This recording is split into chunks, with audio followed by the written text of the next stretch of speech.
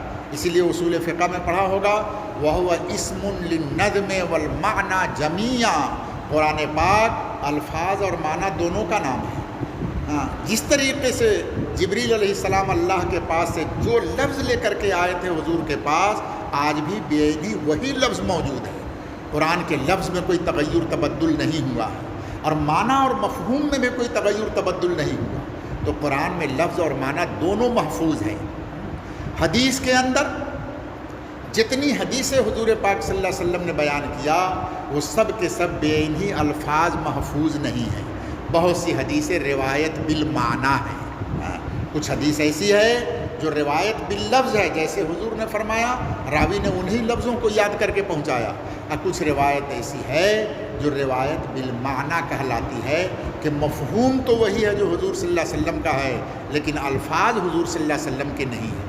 تو امام بخاری نے یہاں حدیث کو مختصر کر کے اسی مسئلے کو بتلایا کہ روایت بالمعنی بھی جائز ہے اور اسی طریقے سے حدیث کو مختصر کرنا بھی جائز ہے، مختصر کر کے بیان کرنا، اسی لیے امام بخاری نے یہاں پر حدیث کو مختصر بیان کیا۔ حضرت شیخ زکریا صاحب نور اللہ مرقدہ نے ایک اور جواب دیا حضرت فرماتے ہیں کہ میں حج کرنے کے لیے مکہ مکرمہ گیا، اب مکہ مکرمہ سے جب مدینہ منورہ میری حاضری ہوئی تو وہاں ہندوستان کے ایک بڑے عالم علامہ انور شاہ کشمیری رحمۃ اللہ علیہ کے خاص شاگرد حضرت مولانا بدر عالم صاحب میرٹھی رحمۃ اللہ علیہ، میرٹھ یو پی کے رہنے والے، اور وہ ہجرت کر کے مدینہ منورہ چلے گئے تھے، وہیں ان کا انتقال ہوا۔ ان کی کتاب ہے ترجمان السنہ، حدیث کی کتاب ترجمان السنہ، بہت عمدہ کتاب ہے، اردو میں شرح لکھا ہے انہوں نے، کتب خانے میں ہوگی۔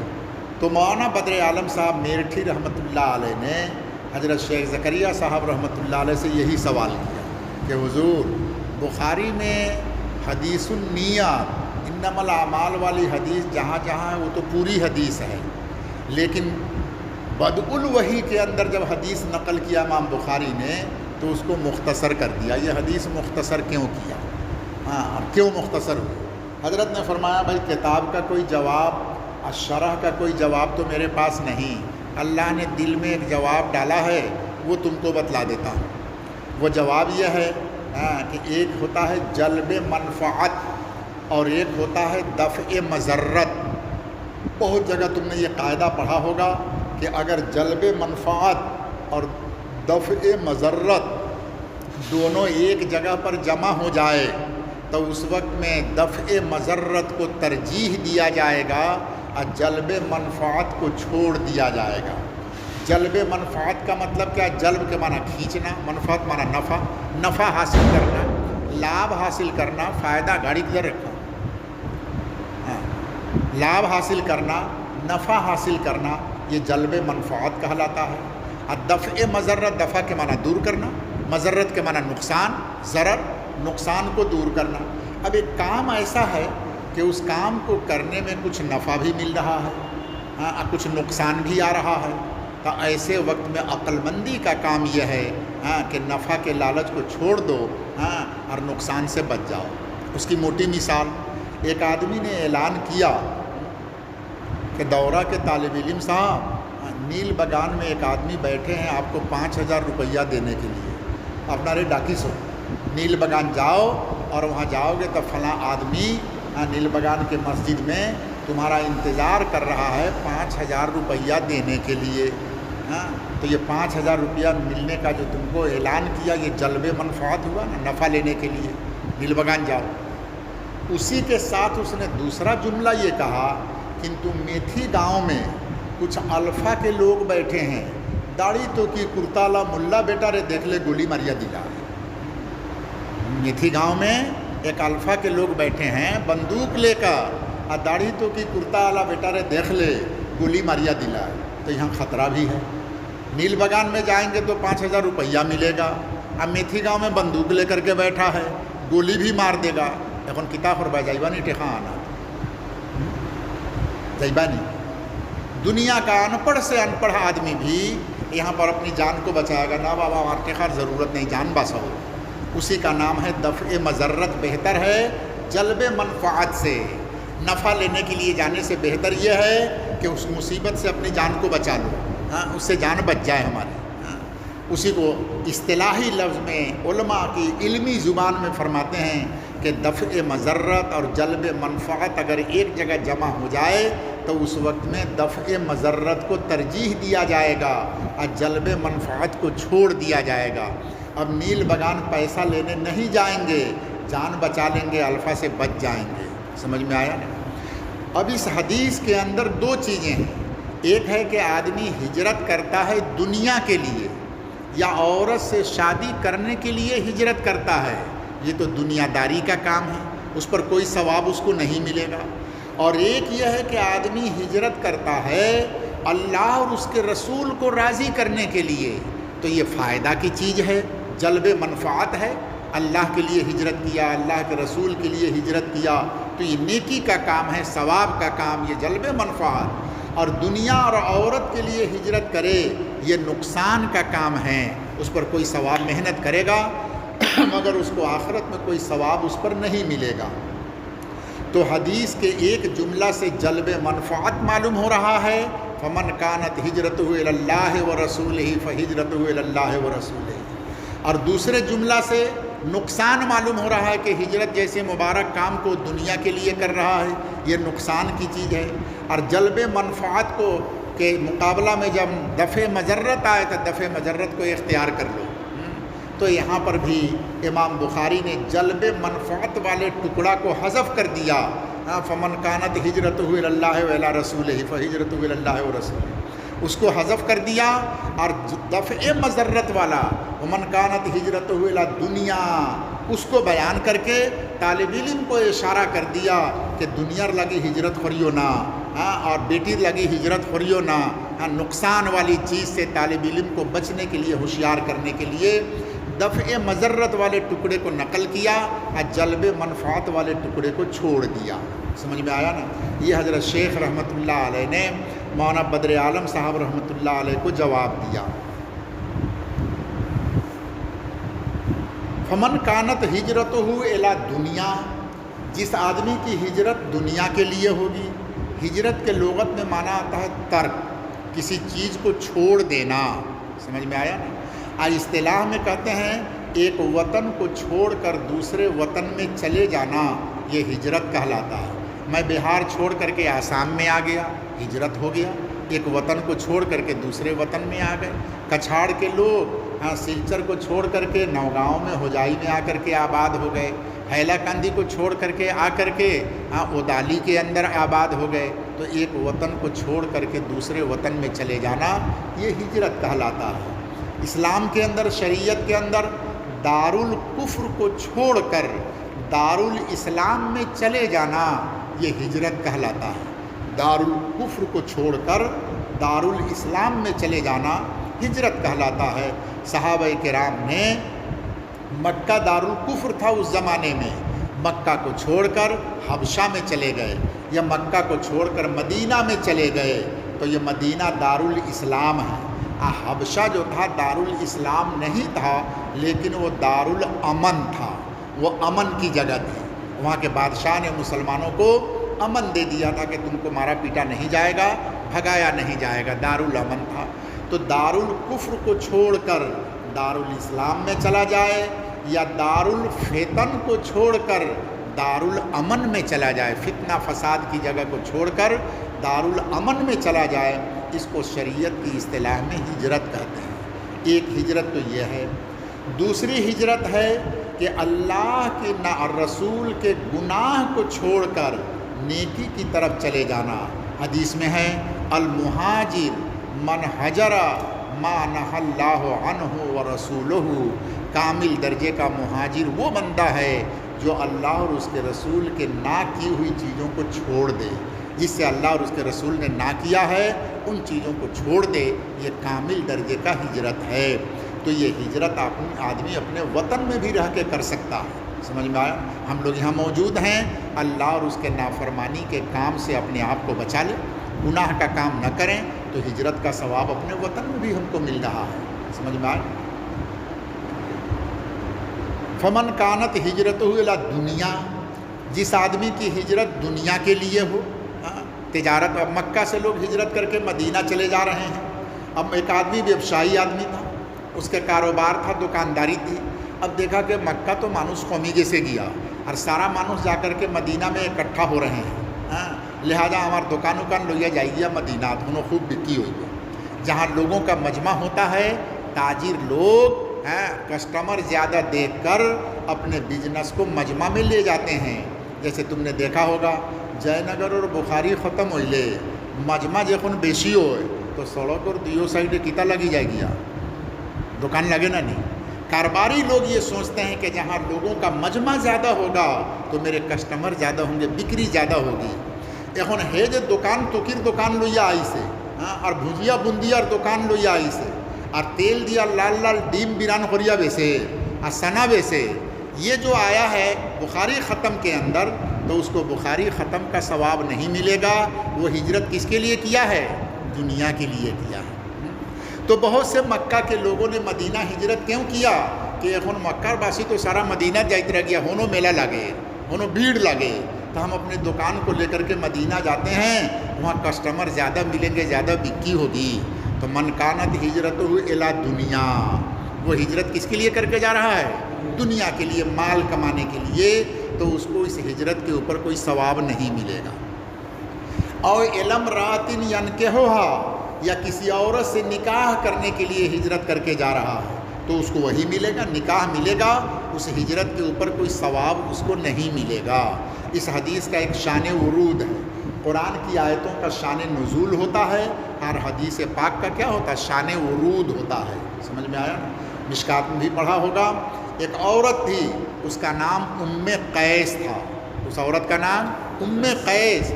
ام قیس نے مکہ سے مدینہ ہجرت کیا۔ اب مکہ کے ایک صحابی نے اس عورت کو نکاح کا پیغام دیا، میں تم سے نکاح کرنا چاہتا ہوں۔ تو اس عورت نے کہا کہ میں ہجرت کر کے مدینہ جا رہی ہوں، اگر تم کو میرے سے نکاح کرنا ہے تو تم بھی ہجرت کر کے مدینہ آؤ، وہاں نکاح ہوگی۔ چنانچہ وہ آدمی ہجرت کر کے مدینہ چلے گئے اور اس عورت سے ان کا نکاح ہوا۔ اس صحابی کا نام کیا ہوا؟ مہاجر ام قیس۔ ام قیس اور لگی ہجرت کرنے والا بیٹا، یہ بیٹا اللہ رسول اور لگی ہجرت کر سننا ہر لگی ام قیس کے لیے، تو اسی لیے ان کا نام کیا ہو گیا؟ مہاجر ام قیس، ام قیس کے لیے ہجرت کرنے والا۔ اسی موقع پر حضور صلی اللہ علیہ وسلم نے یہ حدیث بیان کیا اور بیان کر کے فرمایا کہ جس آدمی کی ہجرت دنیا کے لیے ہو یا کسی عورت سے شادی کرنے کے لیے ہو تو اس نے جس کام کے لیے ہجرت کیا وہی ملے گا، اس کو اللہ اور رسول اور اس ہجرت پر کوئی ثواب نہیں ملے گا۔ اللہ عالم بالصواب وعلمہ احکم۔ ومن کانت ہجرتہ الی دنیا، جس کی ہجرت دنیا کے لیے ہو تو یصیبھا، وہ ملے گی اس کو۔ اور الی امرأۃ، یا کسی عورت سے نکاح کرنے کے لیے ہجرت کیا تو فہجرتہ الی ما ہاجر الیہ، اس کی ہجرت اسی کے لیے ہوگی جس کی اس نے ہجرت کیا۔ اس پر اور بھی کلام ہے، اب میں مختصر کرتا ہوں، اس کو یہیں پر ختم کر دیا۔ ایک بات رہ گئی کہ اس حدیث کو ترجمۃ الباب سے کیا مناسبت ہے۔ ترجمۃ الباب تو بیان کیا کیف کانا بدء الوحی، کیف، بدا، وحی، یہ تین چیز تھی، تین چیزوں سے ترجمۃ الباب مرکب ہے۔ وحی، اس کی شروعات اور اس کی کیفیت۔ انما الاعمال بالنیات کے اندر تو تینوں باتوں میں سے کوئی بھی نہیں ہے۔ اس لیے ایک غرض بعض لوگوں نے بیان کیا کہ امام بخاری نے اس حدیث کو ترجمۃ الباب کو ثابت کرنے کے لیے بیان نہیں کیا، بلکہ امام بخاری نے اس حدیث کو بیان کر کے اپنی نیت کے اخلاص کو بتلا رہے ہیں، طالب علموں کو بتلا رہے ہیں کہ وہ طالب علم، میں نے جو یہ کتاب لکھی ہے نہایت اخلاص کے ساتھ لکھی ہے، میری نیت صحیح ہے، میری نیت خالص ہے، اسی لیے میں پہلے اخلاص والی حدیث کو نقل کر رہا ہوں، ترجمۃ الباب کے لیے نہیں ہے، بلکہ امام بخاری اپنے اخلاص نیت کو بتلا رہے ہیں۔ دوسرا قول یہ کہ اس حدیث کو نقل کر کے امام بخاری طالب علموں کو نصیحت کرتے ہیں کہ طالب علم تم جو حدیث پڑھنے کے لیے بیٹھے ہو تو اپنی نیت میں اخلاص پیدا کرو. جیسے میں نے کتاب اخلاص کے ساتھ لکھی ہے تو تم بھی حدیث کو کیا کرو؟ اخلاص کے ساتھ پڑھو.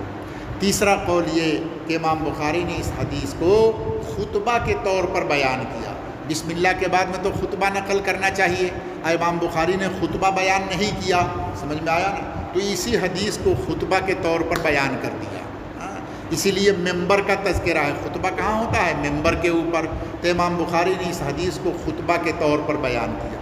تو یہ تین غرض ہو گئی، یا تو اپنی نیت کے اخلاص کو بتلایا، یا طالب علم کو تنبیہ کرتے ہیں کہ تم لوگ اپنی نیت میں اخلاص پیدا کرو، یا اس حدیث کو خطبہ کے طور پر بیان کیا. ان تینوں جوابوں پر اعتراض ہے. تینوں جوابوں پر اعتراض یہ کہ اگر امام بخاری کی یہی غرض تھی تو اس حدیث کو باب سے پہلے بیان کرنا چاہیے تھا. اخلاص سمجھانے کے لیے، اپنا اخلاص یا طالب علم کو اخلاص سکھلانے کے لیے، یا خطبہ کے طور پر بیان کرنا تھا تو باب سے پہلے بیان کرنا چاہیے تھا. خطبہ تو باب سے پہلے ہوتا ہے، اس کو باب کے بعد میں کیوں بیان کیا؟ لہٰذا یہ تینوں غرض صحیح نہیں ہے.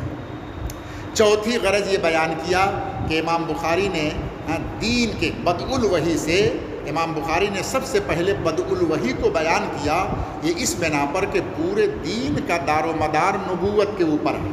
پورے اسلام کا دار و مدار کس کے اوپر ہے؟ نبی کی نبوت اگر ثابت نہیں ہو، باطل ہو جائے تو پورا دین ہی باطل ہو جائے گا. پورے دین کا دار و مدار کس کے اوپر؟ نبوت کے اوپر. اور نبوت کا دار و مدار ہے وحی کے اوپر. نبی کے لیے اگر وحی ثابت نہیں ہو تو پھر وہ نبی کیسے ہو سکتی ہے؟ مرزا غلام احمد قادیانی نبوت کا دعویٰ کیا لیکن اس کے لیے وحی ثابت نہیں تو وہ نبی کیسے؟ حضرت مولانا عطا اللہ شاہ بخاری رحمۃ اللہ علیہ ایک جگہ گئے اور قادیانیوں سے مناظرہ تھا. تو ان لوگوں نے کہا کہ حضرت نے سوال کیا کہ تم لوگ مرزا غلام احمد قادیانی کو نبی کہتے ہو کیوں؟ کہا قرآن میں ہے، یاتی من بعد اسمہ احمد. قرآن کہتا ہے میرے بعد ایک نبی آئیں گے جن کا نام کیا ہوگا؟ احمد ہوگا. قرآن بھوشوانی دے رہا ہے. تو یہ غلام احمد قادیانی، اس کا پورا نام تو تھا غلام احمد، غلام کو حذف کر دیا اور احمد کا مصداق اپنے آپ کو بنا لیا اور کہا کہ قرآن کہتا ہے یاتی من بعد اسمہ احمد، تو احمد امین، میں نبی ہوں. مولانا عطا اللہ شاہ بخاری رحمۃ اللہ نے جواب دیا تمہیں جو دی احمد اور تمہارے اوپر وہی آئی سے تا امی اللہ، اور امی تمہارے خاصے وہی پھٹائی سی نا، امی اللہ امی وہی پھٹائی سی نا تو تمہیں نبی کلا. بولا نہ اپنے اللہ کلا، اپنا نام تو عطا اللہ، تو انہوں نے عطا کو حذف کر دیا اور اللہ کا تمہیں جلا غلام رے حذف کریا احمد ہوئی سے تمہارا نام تو غلام احمد، تمہیں جب غلام رے کھٹی لئی سے تو امی عطا رے کھٹی لئی سے، تمہیں احمد امیو اللہ اور امی تمہارے خاصے وہی دی سی نا. تو نبوت کا دار و مدار کس کے اوپر ہے؟ وحی کے اوپر ہے. اس لیے امام بخاری سب سے پہلے وحی کا باب بیان کرتے ہیں کہ پہلے وحی کو ثابت کرو. وحی ثابت ہو جائے گی تو نبوت ثابت ہوگی، اور جب نبوت ثابت ہوگی تو نبی پر ایمان لانا ہوگا. اسی لیے اس کے فوراً بعد کتاب الایمان کو بیان کریں گے. جب بندہ ایمان والا ہو گیا تو اس کو اب اعمال کرنے پڑیں گے، نماز روزہ حج زکوٰۃ سب کرنا پڑے گا، لیکن اعمال کرنے سے پہلے اس کو علم کی ضرورت ہے. نماز کا مسئلہ تو جانے گا. اسی لیے ایمان کے بعد میں کتاب العلم کو بیان کریں گے اور اس کے بعد میں اعمال کا بیان شروع کریں گے. تو وحی کی دو قسمیں ہیں، ایک وحی مطلوع جو قرآن ہے، اور وحی غیر مطلوع جو حدیث ہے. یہاں پر انما الاعمال بالنیات، یہ وحی غیر مطلوع ہے، حدیث ہے. وہی اس کے ساتھ اس کا ثبوت ہو گیا. اللہ عالم بالصواب و علمہ احکم.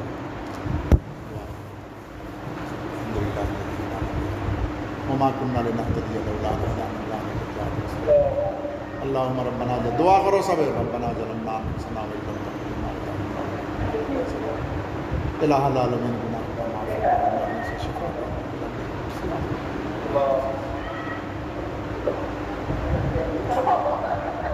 یا الہ العالمین.